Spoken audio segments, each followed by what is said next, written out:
I think it was about letting people know what was happening. I think it's not about surprises. So one of the things I think listening to some of these rebrands that have gone wrong is often faculty don't know till it's launched. So it's about including them in those stakeholder discussions, telling them why we're doing it. We've had a long discussion at many staff conferences. We go away every year for a weekend, take the staff away, about the taught degree awarding powers, about this. And we have a lot of part-time staff who are practicing osteopaths who come back in.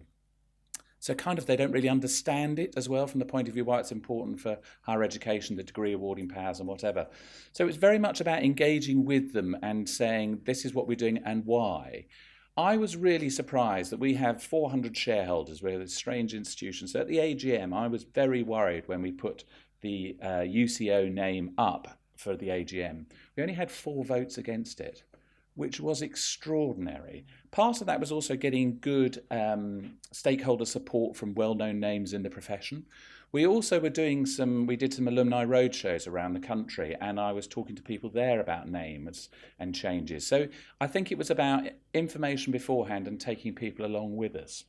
Can I answer that as well, just from Cranfield's perspective? So I was here talking about Cranfield last year. Cranfield had failed to rebrand twice before we were brought in and managed to do it successfully. And it had failed for exactly the reason that you highlighted. Powerful, faculty-based individuals who, in all honesty, these people are paid to be intellectually independent and to think thoughts that are contrary to the norm, yeah? So they do that when it comes to a rebrand as well. I think it's critical that we build a really good rationale for academics. They are like herding cats, but actually they want academic freedom. That is what they value above all else. And the fact is, if they do not have sufficient students coming through their institution because their institution is not attractive enough, they will lose that academic freedom all too quickly. So I think that's the biggest sell-in to academics, but you've got to articulate that story. And you've got to say, look, you're going to be involved in shaping the brief. You're a researcher, so you're going to make sure that there's integrity in the research.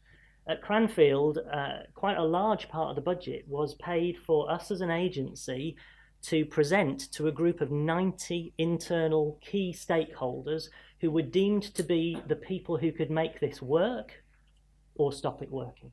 Yeah, and at every stage of the process, they had a specific presentation to them where they could ask all sorts of questions.